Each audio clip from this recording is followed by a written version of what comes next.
Sails to the Cat Island Regatta this weekend, and Chef Patrice Johnson is cooking up a tasty dish. So, let's start the morning off right.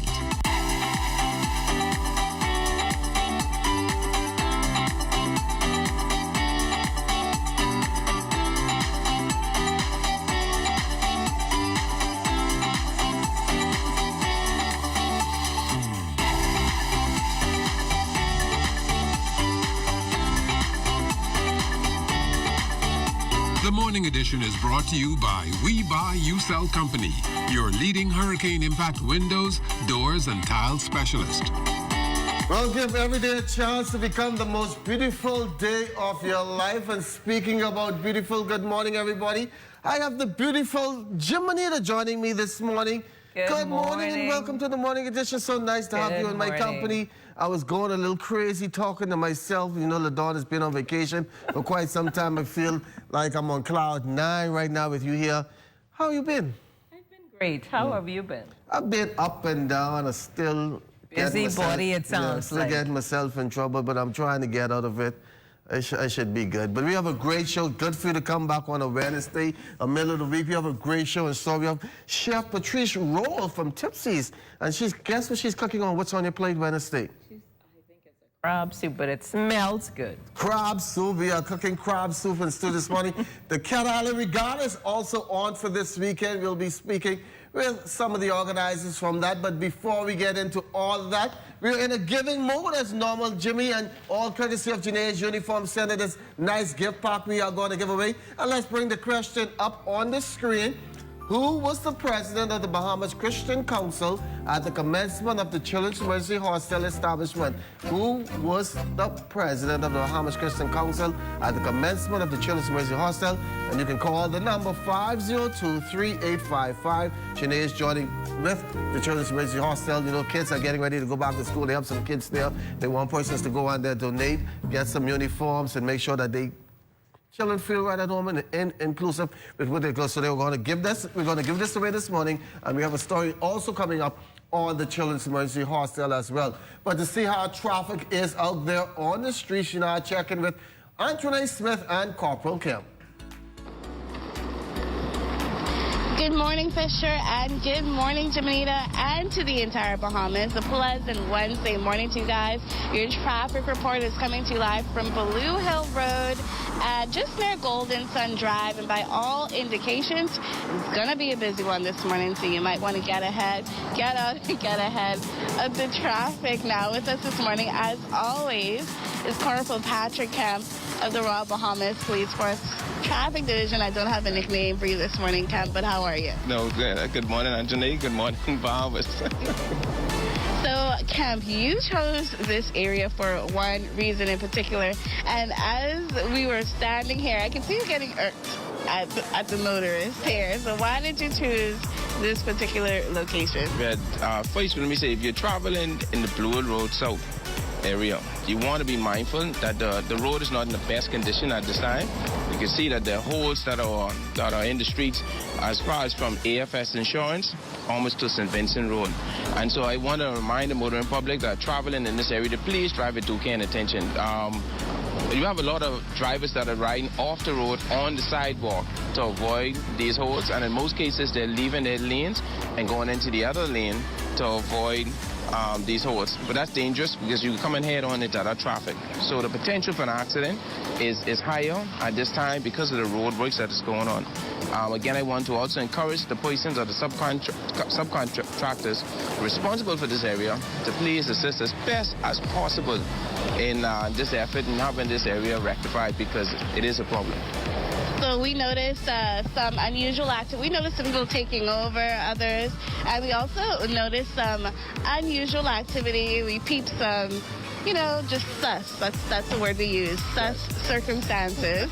Can you talk a little bit about that? Well, you know what, and you're right, because they're standing here, persons are still overtaking, and it's still in a reckless manner, and then when they realize they're approaching a hole, then they have to slam brakes, try to avoid the hole or to avoid colliding into another vehicle. And that's dangerous too, because there's a lot of loose gravel in this area. And you will find that when you suddenly apply brakes, you will slide and collide, most likely with whatever it's in the front of you or on the side. So I want to again encourage the drivers to please drive with due care and attention. And also, Anthony, I have to say this, and I am expressing the sentiments of our Commissioner of Police.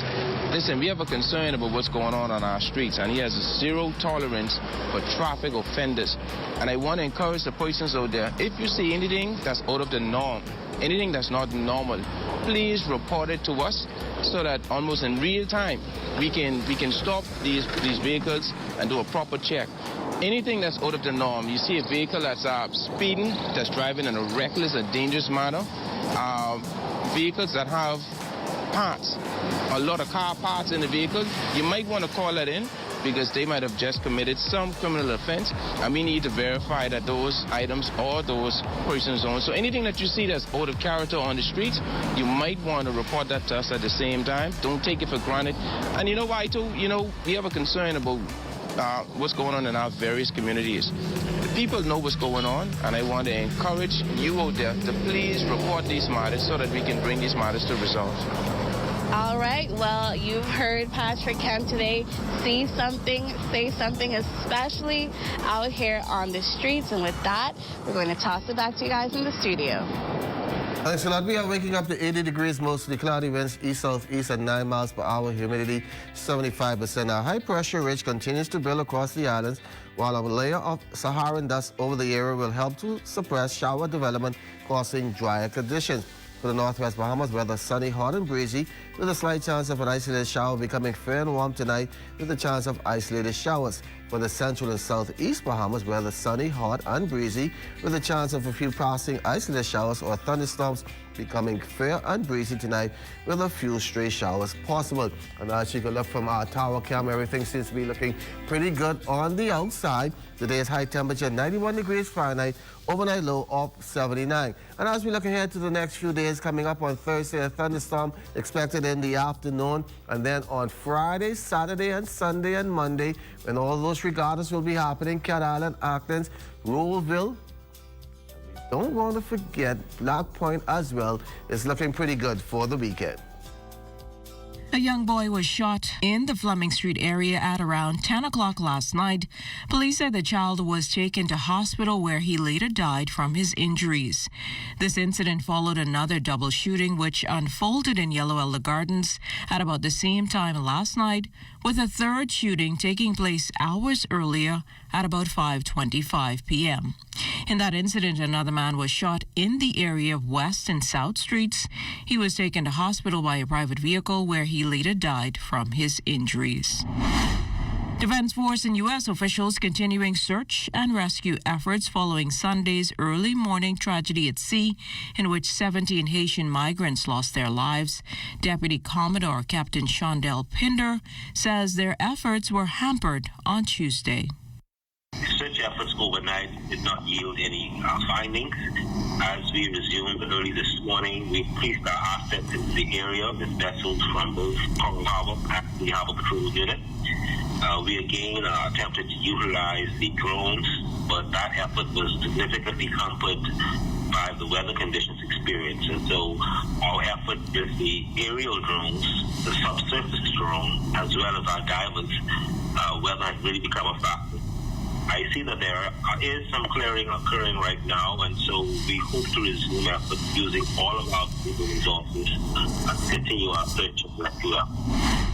Meanwhile, deportation could come soon for the migrants who actually survived Sunday's harrowing ordeal at sea. The Minister of Immigration sharing details on their immigration status and what's next. They are now reviewing as to what we will do in respect to that, but standard policy is that those permits would be cancelled immediately and they would face repatriation. We want to be humane about what we do and how we do things, given the tragedy, but at the same time, we have laws to enforce, and we want to ensure that we do precisely that. The government intends to use school premises to ensure easy access to COVID-19 vaccines for school-aged children. Minister of Health and Wellness, the Honorable Dr. Michael Darville, sharing that information before the weekly cabinet meeting Tuesday, just days after 24,000 Pfizer juvenile doses arrived in country for the 5 to 11 age group. He stressed, though, that the vaccine officials intend to roll out this week are not mandatory. We have the pediatricians, as well as our tertiary facilities involved in the administration of the vaccine. School is closed now, but a strategy is in place to be able to vaccinate our children with supervision of guardian or parent on the school campuses. And so that is being processed and worked out as we speak, but hopefully we will start vaccination as early as this week for those who are interested in receiving the vaccine. Meantime, COVID hospitalizations continue a downward track, and so are cases, albeit slowly, the first at 40. The added good news is that none of the sick is being treated in the intensive care unit. As for new infections, the July 25th dashboard points to 18, 17 on New Providence, with the location of the other pending. Active cases and recoveries, 402 and 31, respectively.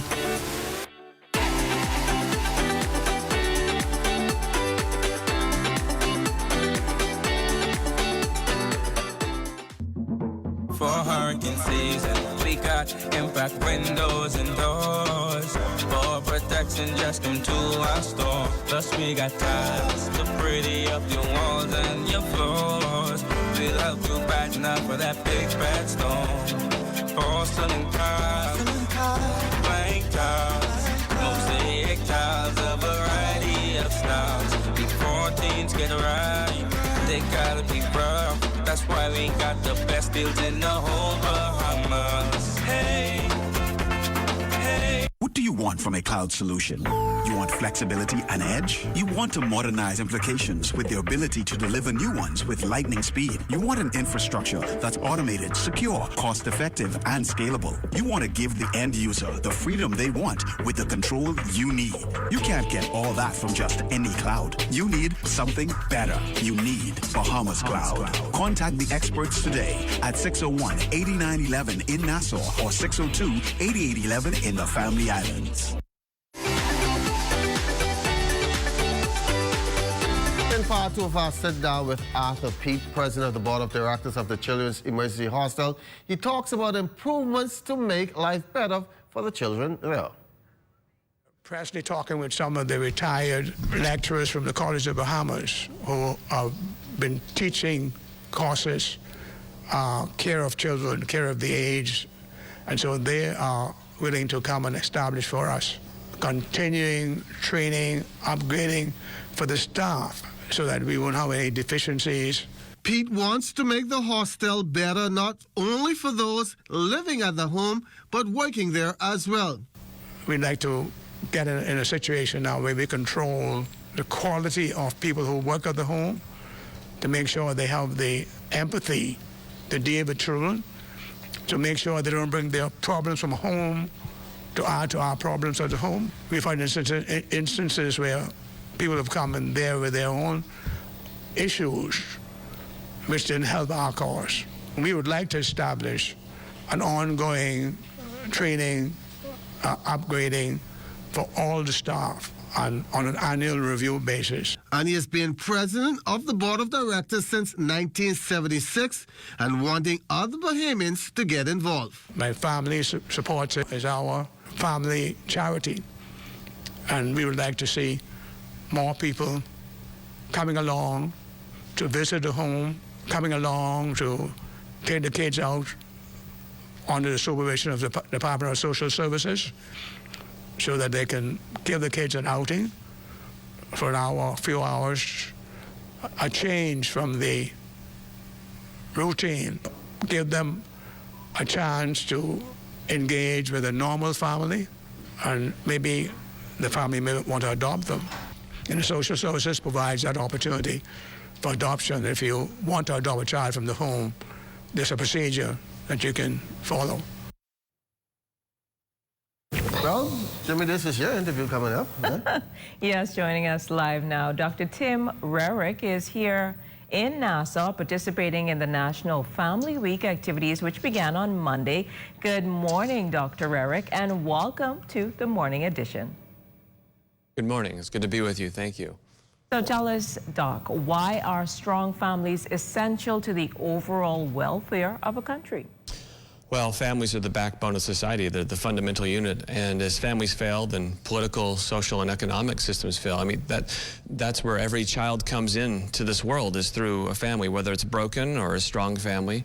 And that's where they learn, as has just been said in the news, that's where they learn empathy. That's where they learn how to love, what it means to love. And as they get that in the families, they get love, and they are raised by loving parents. If they're raised by loving parents, they're more likely to be productive members of society. You start to see rates of crime and poverty, abuse, and many other social trends that the governments and cultures care about. All those things start to go down as families are strengthened. So tell us then, what are some of the challenges families are facing, and how can they be mitigated?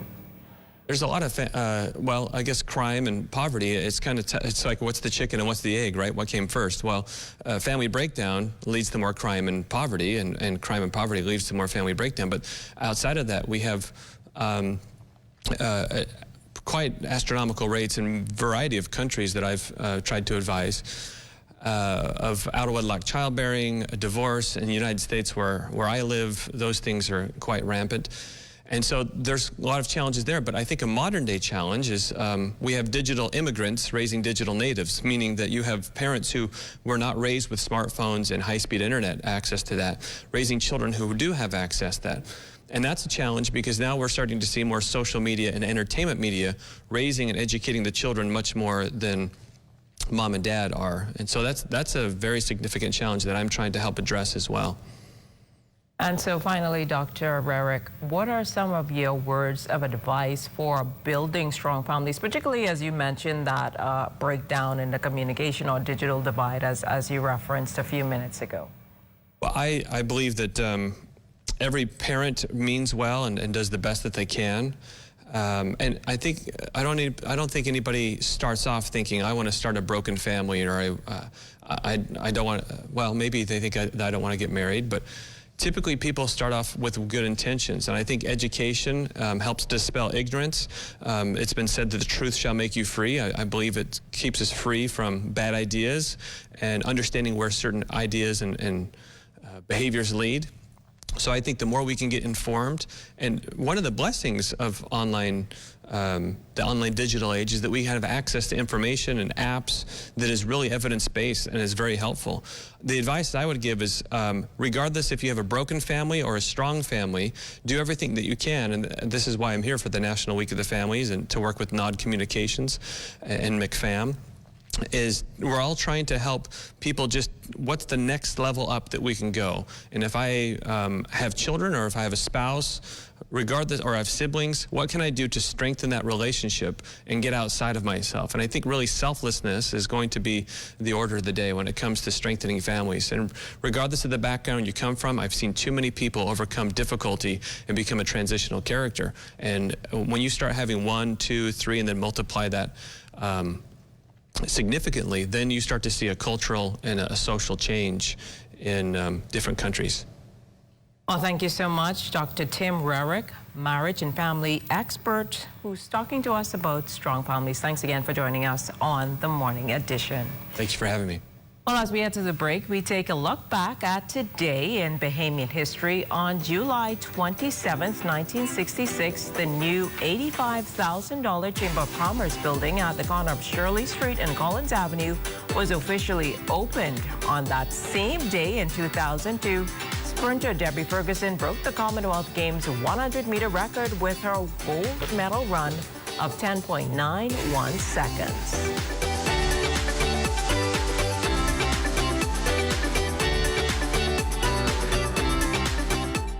The natural resources of the Bahamas play a critical role in supporting Bahamian livelihoods. For example, the fishing and tourism industry, which include fishermen, seafood exporters, hoteliers, dive operators, restaurants, and others. Collectively, they generate approximately $1.5 billion a year. Therefore, we must respect and preserve what we have. These resources belong to us. This is my livelihood. This is my livelihood. This is my livelihood. So let's all do our part to maintain our local economy and a good quality of life. Remember, if we take care of nature, nature will take care of us.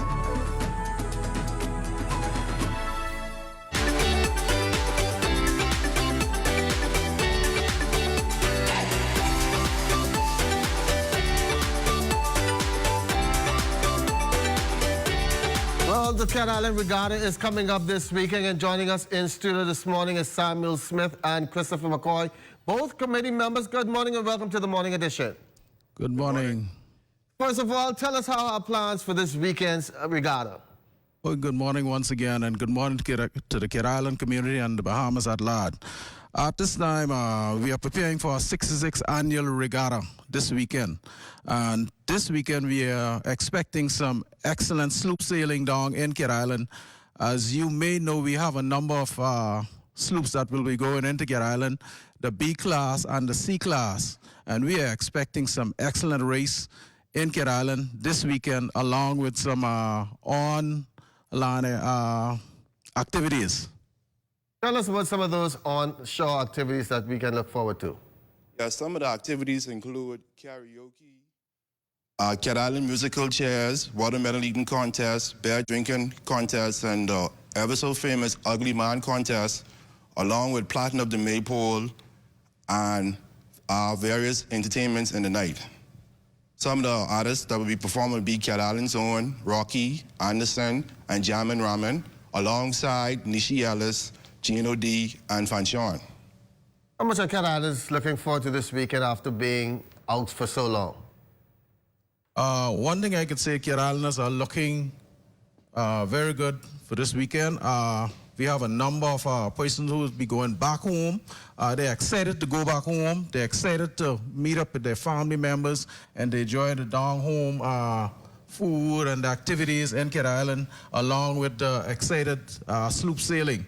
As you know, we're taking in B class and C class sloops this weekend, and these people are excited. The sailors are excited to get back on the water and to be a part of regattas. As you know, they were out for the last 2 years, and they're excited. Along with the C class and the B class, we got like Ant's Nest, Barbarian, Cobra, Udiva. That's part of our B class that will be going into Cat Island, and those guys are looking into competing in 3 sets of race, along with our C class, Barbarian, Catch the Cat, as you know, that's the Cat Island boat, Dream Girl, Melba B, Irene Goodnight, Sweet Island Gal, and Ashley B. Those are C class vessels that will be going into Cat Island. And these guys are, like I said, they are excited to be back on the water. I got a call from Mr. Seymour in Cat Island, who is the owner of Catch the Cat, and he is ready to put a licking on all the C class. Mr. David, who owns Dream Girl, yeah, he is planning on bringing the championship into Cat Island that he went down in Cat Island. I mean down in Andros, and he is planning on putting the test to the Catch the Cat, right? To see if Catch the Cat could beat him this time around. Well, thank you so much for joining us here on the Morning Edition. Looking forward to a great weekend in Cat Island. I know we are cooking with Patrice Roll here this morning. She's doing some down home. I asked her where she got the crabs from, and she didn't mention Cat Island, but I know they're going to have some good food over there in Cat Island. We're going to take a break and be right back with what's on your plate.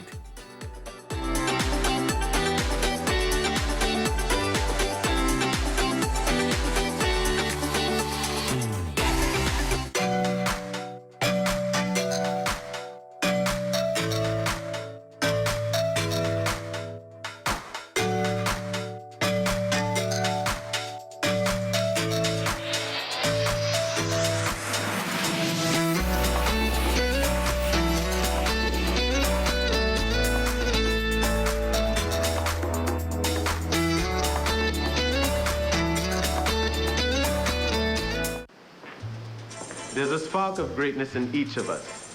That spark is called personality. Individual gifts and talents provide the fuel to set that spark ablaze.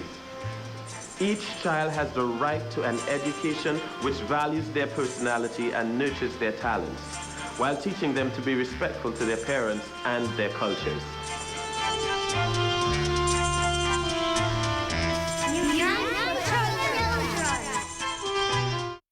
As an artist, I travel all over the world, and I find inspiration all around me, in the people, and especially the environment.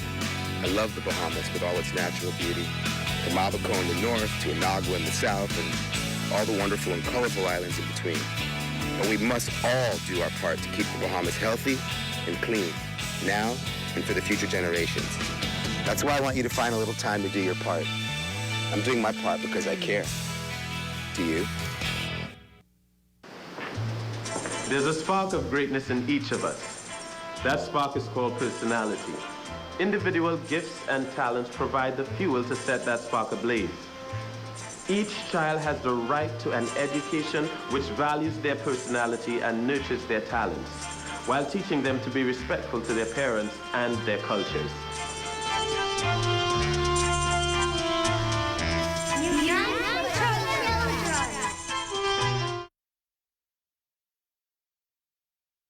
Relay, each team member must do his or her part in the race. If one member drops the baton, it impacts all of us. Across all ages, genders, abilities, nationalities, cultures, or religion, we are all on the same team, and we all have a role to play in getting to the finish line to win the race against COVID-19. Don't drop the baton on safety. Wear your mask over your mouth and nose. Keep at least 3 feet distance from others. Do not touch your face, and wash or sanitize your hands often. Together, we will win.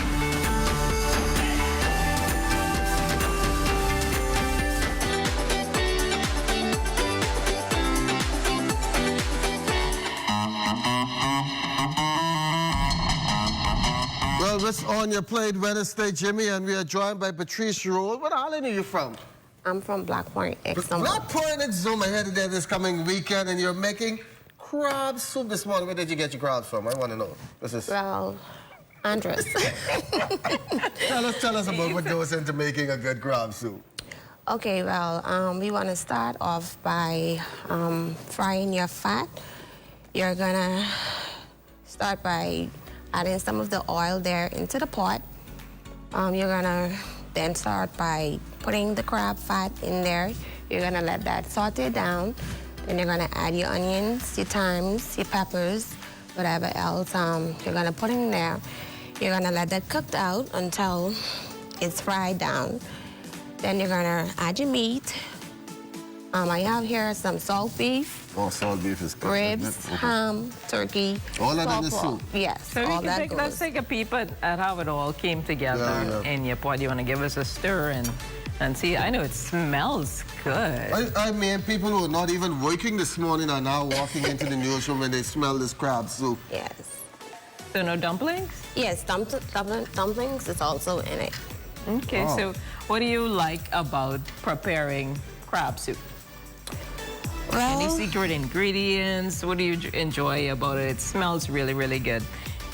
Yeah, well, my secret ingredient is love. You want to tell your secret? No. Well, maybe I put a lot of love, yes, into cooking the crab soup because I enjoy cooking. That's something I love doing. So, Sense Fisher is so excited. I don't know how to eat crab. That's the number one thing. Wow. Okay, well, he's going to try the broth. Yeah. Okay. So give him some veggies and salt beef. Oh, put everything in there. Just put the corn. Remind him. Wow, what a healthy breakfast this morning as we head to the islands. Very hearty. Head to the islands this weekend. How long does this take to brew up? About an hour and a half. And what all is in this again? You have the corn, crab, ham, turkey, salt beef, salt pork, ribs. You also have some sweet potatoes. So make sure you get some dumplings and sweet potato in there. And how long have you been cooking now? About 5 to 6 years. So what are some of the other dishes that you cook as well? I also do seafood boiled, crab and dough. Wow. This is a really, really hearty bowl of soup. Yeah. And you just need a good beverage to go along with this, some water or some soda. I'll be good. But so much. So where can I get some of this crab soup? Okay, I'm located on East Street South. At the Tipsy Bar, it's located on the side of Nicole's in the yellow 2-story building. Okay, and this is available every day? Well, my menu changes every day, but from Friday to Saturday, soup is normally on the menu. What are they calling me on my phone to talk about bring them? Well, the soup is very tasty. How is it? They're calling you, so you should be able to tell them how it tastes. It tastes. tastes good, but I'm not giving out any this morning. This is for me. Not sharing? You know, we get here early in the morning. Breakfast is not available. Let me see who this is calling me. No crab soup to give out this morning to nobody. Stop calling me. Just for the crew here. Well, just let them know who won the trivia then. Well, maybe that's what they're calling you about as well. Let's bring that trivia up on the screen. Who was the president of the Bahamas Christian Council at the commencement of the Children's Mercy Hostel establishment? And let's bring the answer up on the screen. The Venerable Dean William Granger. And the winner this morning is Valerina Taylor. And you can pick up your gift pack all courtesy of Janae's Uniform Center from the Broadcasting Corporation of Bahamas today. And guess what? Let me put another trivia there. What goes into a crab soup? And you can win some of this crab soup here this morning. If you can tell me what goes into a crab soup, you can come and get your bowl. Or bring your bowl. Yeah, be sure to stay tuned into the ZNS Network for news as it happens. TV radio updates throughout the day. And then the Northern Edition in the Bahamas tonight at 7 o'clock. We're going to have a hearty breakfast. Thanks a lot, Patrice. You all so much for crab soup this morning. This is very tasty. Very tasty. Thank you for joining us. Thank you so much. Thank you. Supporter now. Supporter. I'm going to call in and have a number if you want to get your crab soup. You can go and get it down the road, East Street South. Good morning, everybody. Good morning. Eating my crab soup.